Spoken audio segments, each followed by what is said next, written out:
Cool. So we have Syracuse next. Syracuse last year was 7-6, 4-4 in ACC play. Lost the Pinstripe Bowl to Minnesota. Garrett Schrader returns, who was a former receiver, I think, at Ole Miss, converted quarterback. Sean Tucker is gone, who's like one of the best running backs they had in school history. Not the best, but one of the best. Marlo Wax returns, a great linebacker that I really like. 73rd overall recruiting class, which is really bad. Ace, give me something about Syracuse. Oh, oh, Ace, did we lose him? Yeah, my bad, dude. All right, so I'm gonna jump back a little bit because I kind of got past Syracuse. I didn't want to have to fill the time.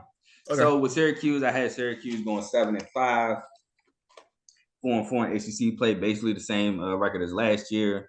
Some notes on Syracuse: I had Garrett Schrader returning. Sean Tucker was gone, one of the best backs in school history. They had the 73rd overall recruiting class, which is terrible. But yeah, anything you want to say about Syracuse, and then the record prediction? I think that their offensive line is going to be probably a problem for them. But like you said, they do have Schrader coming back, so that should be a good. He can make plays. You say you had them at 7 wins. Yes, sir. I have I'll name them. The wins are Colgate, Western Michigan, Army, Virginia Tech, Boston College, Georgia Tech, and Wake Forest. Yeah, those are pretty good wins. I had them around like 5 or 6. But I think I was just trying to account for any kind of variability that I don't know about right now. That's respect. Like we said multiple times, Syracuse was inconsistent. Yeah, but they were inconsistent. But are they still returning a lot of their front line on defense? I want to say yes. I didn't see too many gone, but because what I can remember from them is like they weren't necessarily big, but they could move. Yeah, I think that should sure. help them. But that defense was speedy. But then I think back on the games like that Notre Dame game where they just got completely manhandled.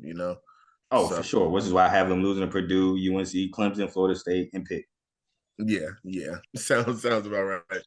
I think they have a decent season. Probably bowl eligible at the end, but a couple players can make or break that. Yep. And then we're off to Virginia, which I gave a shout out for the players that died in that campus shooting last year. Sad event. Sad what the world can be sometimes. But I just went over the fact that lost Brennan Armstrong, as talked about earlier. He went to Louisville. No, not Louisville, NC State, sorry. They gained Malik Washington, the transfer from Northwestern. And I was just about to get into the schedule right when you joined. So we were all caught up to speed. All right, let's do it. First game, Tennessee, L. Blowout, L. Big L.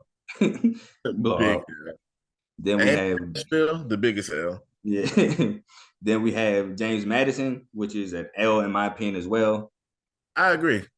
I like James Madison. Yep. Then we have at UMD, University of Maryland, which I believe is another L. Yeah. Frankly, I think this team starts off 0-5. I got them at 0-4. I have them losing to NC State, but I have them somehow beating Boston College. I just, like I said, it's one of them games where the game always goes different than what I think. So, yeah, for sure. Then we have William and Mary. I think that's another W. Yeah, I do think that's a W.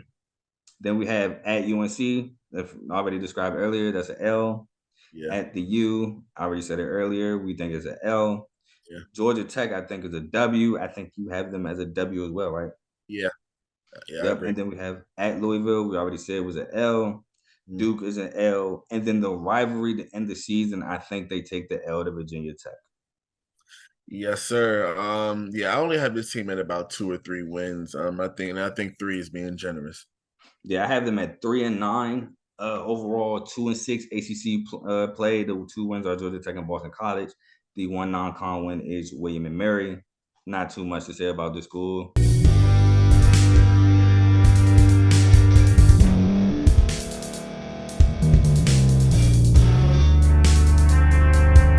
Thank you for staying to the end. If you're watching this on YouTube, please like this video, subscribe, and also hit that notification button so you can be notified next time we put out a video.